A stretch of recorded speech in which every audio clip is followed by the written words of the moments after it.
2023年6月4日、5チャンネルにこんなスレが立った。工場勤務ってどうなん？楽？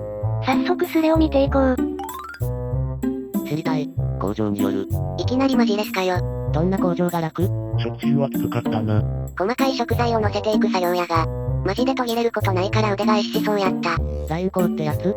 そうや、短期バイトや、あれを仕事として続けられる気がしない。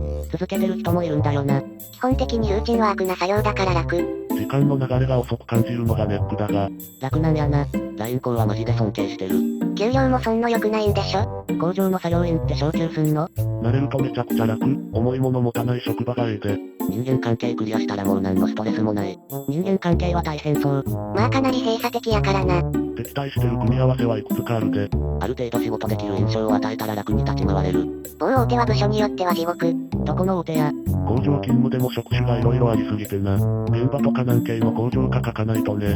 作業員でも昇給はあるけど、出世している人が必ず作業の知識があるとは限らない。作業してた人が上司になってるとは限らないし、出世は狭き門かも。出世は難しいんか？発注者用。作ってるものによるんじゃないの？工場で上に行こうと思ってはいけない。本社勤務はいい。工場勤務はマジで人生の無駄だと確信する。Y の仕事は1割肉体労働、2割ボタン操作、7割監視くらいや。夜勤だと1割監視の6割ゲームになる。プラント管理とか？何作ってるの？コミュ障の Y でもいけるかなって思ったけど、全然無理やった。職場のおっさんどもがめっちゃ話しかけてきて、うざい？話し相手いないとやっとれんからな。Y もコミュ障やがずっと無言でやってたら気が狂うわ。工場次第やで。ガチャと同じや。出世なんか上の人間に気に入られるかどうかやからな。それは工場以外もそうだよな。工場勤務はピンからキリまであるよな。大手に限れば。今はどこの業界よりもホワイト勤務だから、悪くないと思うぞ。休みきっちり残業きっちり。給料は？初年度492万円もらえるぞ頑張れ。きつ。こんなもんデスクワークでスマホポチポチしてたらもらえる金額やろ。デスクワークをスマホでポチポチやってろ。J はそんな底辺職おらんはずだから現場の話は嘘ばかりやろ。バリバリおるんやが。車の部品工場行ったけど、死ぬほど重いドライバーでネジ締めさせられて手首なくなったからやめたわ。労働災害やん。作業員の趣味はやっぱりパチンコ、風俗、酒タバコ、漫画アニメが圧倒的なんかな。酒飲み率クソ高かったわ。マジモンの酒豪がおる。そこにスポーツ観戦と車とバイクが入れば完璧や。部署によるかな。楽な部署はクソ楽。きついとこは毎日肉体労働で週10秒の効率とか気にしなきゃいけない。前に蜂蜜工場がいいぞと言っていた J がおった。給与そんな悪くないらしい。トラックの部品工場にいたけどひたすら同じ作業の繰り返し。一人作業でほとんど会話なし。とりあえず単発の派遣で一回行ってみたらええやろ。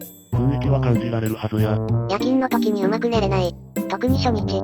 それが一番きつい。あとみんなあんまり言わんけど、工場の中の空気が死ぬほど汚くて、防塵マスク必須やのにみんな無視してノーマスクとかそんなん多いで。グリーンルームがいい。ほんまそれやわ。けどみんなそう思うらしくて、募集はあっても採用されへんねんな。防護服も大変だぞ。なんちゃってグリーンルームで作業してる。日焼けしたくないインドア派にはおすすめやな。現場によってはまともな空調ないが。楽なところは楽すぎて逆になんこの人生ってなる。どうでもいいけど君の IDA な。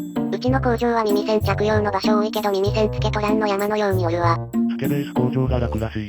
パン工場で単発バイトしたことあるけど、あれ毎日やってたら頭おかしくなるわ。時給高かったし1日だけだったから耐えられたが。検品は楽じゃね。時間過ぎるの遅いけど。最近は半導体工場がええぞ。Y は IT インフラ監視から半導体工場に転職する予定や。給与は少し落ちるが精神的に楽な方がいい。ここ数年半導体が調子良かったけど今もうだいぶ落ちてきて仕事減ってるぞ。工場現場作業しかないと思ってるやつしかおらんのか。察して差し上げろ。設計も工場勤務に含まれますか？ひたすら台車を所定のレーンに移動させる仕事してるわ。ずっと動き回るから疲れるけどいい運動になるし悪くないわ。給料どうなん？何作ってるん？車や。派遣やから時給制で1850円。作業員で。弊社は設計も製造も地獄。仕事終わりの疲労感がデスクワークよりも実は少ないっていうね。ヘトヘトだ。人にもよるかね。どっちも経験してるけどワイは座りっぱより立ちっぱの方が圧倒的に楽やわ。立ってるのも歩くのも良いけど持ち上げるのが一番疲れる。力仕事も結構要求される現場か。そりゃ確かに疲れるかもな。筋トレやと思っとけ。工場事務楽やで。勤務中にユーデミーで動画見てても何も言われん。適当に VS コードの画面モニターに出しとけば OK や。生産管理だけはやめとけ。場所にもよるけど現場は女との出会いも多いと思うぞ。しかもゲルメで結構可愛い。揃って高卒だけど。年収は？営業と製造と納期に挟まれて辛いです。現場なら300万から500万くらいやと思っとけばええ。ピンキリや。設計。経験ないから調べたけど平均450万くらいみたいやで。上見や700万もあるらしい。夏場は暑くて地獄。大型機械の工場は暑そうやけど電子部品とか半導体は涼しそうな印象あるけどどうなんや。作ってるものと精度による。涼しい。というか部署によりけり。技術求められる作業やったら頭おかしくなるぞ。定期的に工場で労災報告上がってくるから現場には行きたくないなとは思うけどやってることは楽そうだなとも思う。人によってはライン工が転職レベルで性に合ってるんやろな。生産技術はクソや。総合職よりはマシよ。身体的なしんどさより精神的に追い詰められる方がやっぱあかんわ。Y は不適合出しまくってしょっちゅう頻繁と是正の打ち合わせしとる。重量物は手で持って良い重さの決まりもちゃんと法令でも決まってるから。まともな企業なら腰痛になるような作業なんてさせないよ。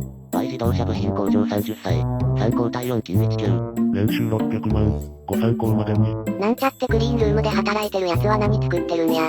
Y 保険、日勤やし年922あるし満足。なんかあったら休日出勤になるけど。なんか金曜に何もしてないのに壊れたロボットが月曜になったら治ってることあるわ。調子悪かったら早めに連絡頼むわ。点検表にめくらチェックしててすまんな。ブラウザのせいでレス番号がずれてる。どんなクソブラウザ使っとんねん。アンドロイドならメイト入れとけ。交代制のとこはやめとけ。日勤にしとけ。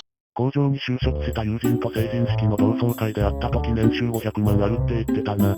大学なんか行かんとけばよかったわ。しんどいやろ。そんなに稼げるわけでもなし。シフト固定の3交代制夜勤なら楽。変動の交代制はガチクソ。まあなかなかないよな。よくて1週間か1月で交代。ほとんどがシフト制。給料はそんな良くないけど日勤の方が楽。交代制は寿命縮める。入っても良いけどそこから抜け出せるようにしないといけない。工場減量なら交代勤務せなまともに稼げない。工場勤務のやつってどんなこと考えながら作業しとるんや？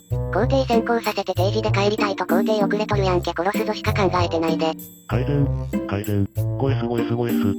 休憩やスマホいじろ。休憩や飯食って昼寝しよ。休憩やあと少しで定時やな。今回のスレはここで終わってしまいました。皆さんはどう思いましたか？今回の話に意見のある方や、共感した方はぜひ、コメントよろしくお願いします。5チャンネル工場勤務スレでは、工場勤務者や転職者等に向けて、工場勤務に関するスレッドをまとめて投稿しています。興味がある方や、工場についてもっと知りたい方は、ぜひチャンネル登録よろしくお願いします。